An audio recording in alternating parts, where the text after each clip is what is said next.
getting into our first segment of the day, talking about the New York Jets and their offseason additions. So yesterday afternoon, the news broke that they were going to be signing free agent wide receiver Mike Williams to a one-year deal worth up to $15 million. This is something that we talked about yesterday with the remaining free agents. Williams was released by the Chargers last week to help relieve them of their very tough salary cap position where they are over the cap and we're needing to cut costs. So it's not for a lack of talent with Williams, but he was set to make $20 million for them. So they get that off of the books and move elsewhere. And it is the Jets that become the beneficiary of this, where, again, the talent with Mike Williams is undeniably there. One of the best one-on-one contested catch guys in the NFL, but injuries have just been such a massive part of his story throughout his career. He most recently tore his ACL last season, so he only played 3 games, and now he has been recovering from that since then, meaning that the Jets likely aren't getting a 100% Mike Williams season to start the year, but at the same time, this was a pretty solid move for them. We'll see how much of that money is guaranteed and how much of it is incentive-based, but this is a big-time move for them because if you look at their needs, I know that a lot of people were talking about the quarterback play last season, which is absolutely fair. That was the number one thing with them, but that wasn't the only issue with the team, where they had offensive line issues, and they also had a massive undermanned wide receiver room, where after Garrett Wilson, who finished the season with over 1,000 receiving yards, the next best receiver for them was Allen Lazard, finishing with 311. So that is just 2 wide receivers that finished the season with at least 300 yards, the least amount in the NFL. They had one other wide receiver, Xavier Gibson, who was more of a special teamer for them, but ended up carving out a decent role for himself as well on the offense. Again, decent, not that he's a game changer on the offensive side necessarily, at least as of last season. Maybe he's due for a step forward here, but he had 229 receiving yards, so they had just 3 wide receivers with over 100 yards receiving, which was also the least amount in the league. So the Jets are able here to steal him away from the other teams. It was reported on Monday that Mike Williams would additionally be meeting with the Carolina Panthers and the Pittsburgh Steelers. I talked almost selfishly because I want to see Bryce Young succeed that I was hoping he would go to the Panthers, but this does make perfect sense that Mike Williams on this one-year contract, he knew that he wasn't probably going to get the massive lucrative deal that he can pair himself with Aaron Rodgers in a receiver room where there is somebody else taking up some of the attention from him as well. And as a result, he is probably in the best situation possible given how things have played out the past couple seasons in order to succeed this year and potentially get himself a contract moving forward. But it was not just Mike Williams that the Jets have added. They've also added a couple extra pieces specifically addressing that offensive line that we mentioned as well that was struggling. They added Tyron Smith, Morgan Moses, and John Simpson to help revamp their offensive line. Tyron Smith is coming off of an all-pro second-team season. He bounced back, although he did still miss some time last year. Played 13 games but missed 4 of them.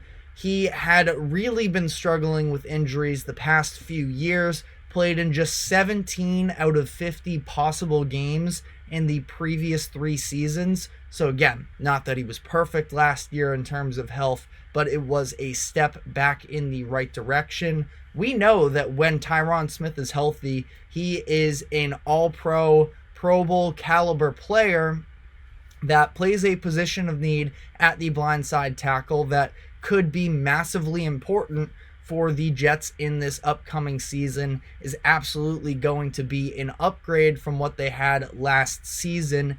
Health has just been a big if with him through the past handful of years.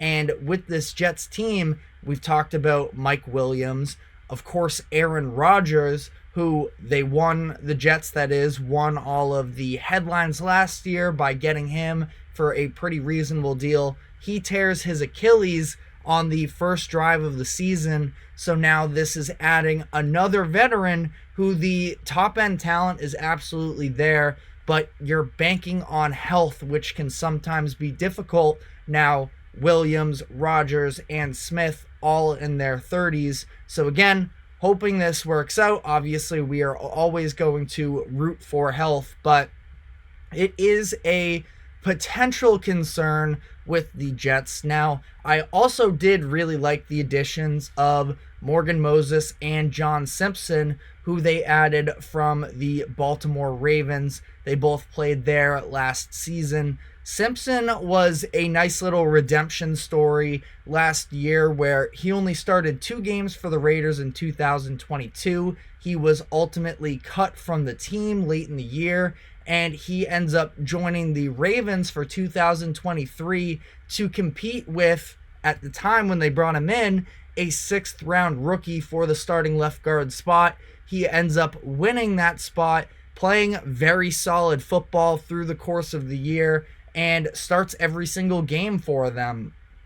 So there were maybe a couple bigger, more accomplished names. We saw some of the contracts that were handed out. Robert Hunt was given a big-time deal from the Panthers. We saw Jonah Jackson get paid by the Rams. But I do think that Simpson is a very solid, viable option for the Jets here, where they've already wrapped up some big-time money in a handful of positions. You're talking about a guard here where, yes, well, Hunt got absolutely paid, and Jackson got a good contract too as well. Talking about an interior offensive lineman, which by no means I want to diminish, but it's not necessarily the highest paid position in the NFL today. So I feel like getting yourself a solid deal with Simpson here was a nice move. They also added Morgan Moses, who should be their right tackle next season. He actually played with the Jets in 2021 and then had a 2-year stint with the Ravens the past couple seasons. The Jets traded to get him. They gave up a 4th round pick and a 7th round pick in this upcoming 2024 draft in exchange for Moses and a 5th rounder. So pretty, again, a low risk move, I would say. And they get a solid player. For the Ravens, they have some youth in the offensive linemen that they are hoping can sort of come up the ranks. And for all of the financial issues that they had almost with a lot of defenders, some receivers hitting the open market, we already saw them have to let Patrick Queen walk in order to try and help make sure that they were able to retain Justin Madubuike. This move saves them just over $6 million as well. So I don't think that it was any sort of an indictment on Moses, who, again, I mean, this is a very solid starter. He's been a starter for the majority of his career now, but this is somebody they felt like they could part ways with a little bit, and that's what they end up doing. And the Jets are the beneficiary of it. Now, it's going to be interesting to see with the Jets here because of the fact that they have all these different moves going on. Again, Tyron Smith, rooting for the best with him, but it is also interesting just to see how this is all going to work, because I'm not 100% sure what their backup plan will be should Tyron Smith goes down. Again, ideally, you're not planning for that, but a lot of unknowns in terms of the backup ranks, and I'm curious whether or not we could see Moses end up on the left side. Now,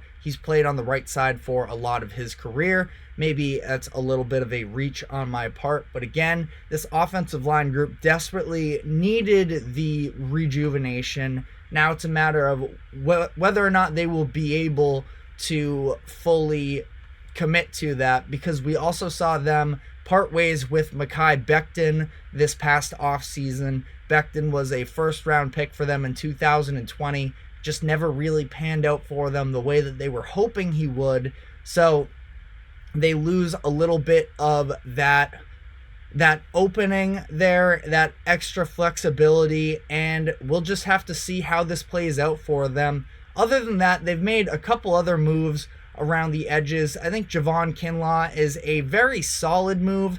Again, not necessarily a needle pusher move, but he was on the open market. They get him to just a 1-year deal. So again, another low stakes move. And I feel like we see teams sort of hurt themselves a lot of the time in the offseason, where they're trying to go for the home run swinging moves and really win over the fan base. The Jets did that last offseason when they traded for Aaron Rodgers. Now it's just about be smart, work within the lines here, and improve your roster. I believe they did so this year. Sure, they lost a couple people on the defense that could maybe be disappointing. I know that Bryce Huff was a big-time fan favorite for a lot of the Jets fans that I at least know personally. But ultimately, I still believe in that defense. I know that a lot of people have been a little bit split on them in terms of how good that defense actually is. But I think that they've been really given the short end of the stick the past few seasons. And the fact that they've been able to win in the range of 7 games per year the past couple of years does really speak to the level of talent that they have. Quincy Williams was one of my favorite underrated players from last year. The linebacker that they brought in, I believe he was previously with New Orleans. He had a great season last year. Brother of star defensive tackle Quinnen Williams. They have the corners on the outside in DJ Reed and Sauce Gardner. I know that they maybe didn't live up to quite the level of expectations headed into the season, but I also don't think that that means that they had bad years whatsoever. And as far as the level of contention with the Jets, my honest biggest concern is the fact that Aaron Rodgers, for as great as he is, he will be a first ballot Hall of Famer. I get nervous about a 40-year-old quarterback trying to return from a torn Achilles injury. And similar to the Kirk Cousins thing when we talked about him the other week, whether or not he is a scramble first guy, it still does take a level of mobility to play in the NFL. The example I used before was Tom Brady and the way that he was able to maneuver the pocket. Is Aaron Rodgers going to be able to do so again, throw off of that Achilles? I forget whether or not it was his left or right leg in terms of which leg he's truly driving off of, but I do have some hesitations there. Should they be in the conversation for being, in the playoff picture? 100%, I do think so. Again, 7 wins last year, and the quarterback situation was a mess. Now, I'm not the biggest Robert Saleh believer either. I think he's a very fine defensive coordinator, and we will see, as long as he can elevate that defense to play at least a similar level of play that he has the past couple years.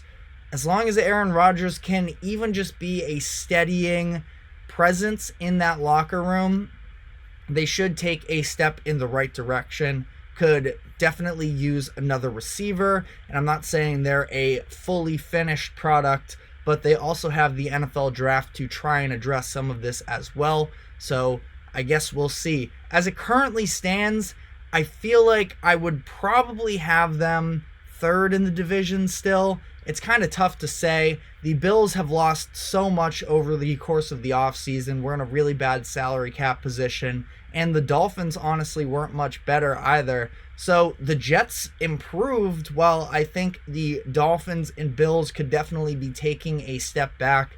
But it could be pretty competitive at the top of this AFC East division. And I guess we'll just have to see. Again, I really do think that it comes down to the health of Aaron Rodgers. They at least have a more suitable backup plan in bringing in Tyrod Taylor, but that's still, you're not winning a Super Bowl with Tyrod Taylor, that being the case, and still having some types of question marks on the offense. But we are going to be taking our first break, and when we come back on the other side, we are going to be moving into the NBA, where we will be getting into Victor Wembanyama's chances at winning the Defensive Player of the Year award. So stick with us, and we will be right back.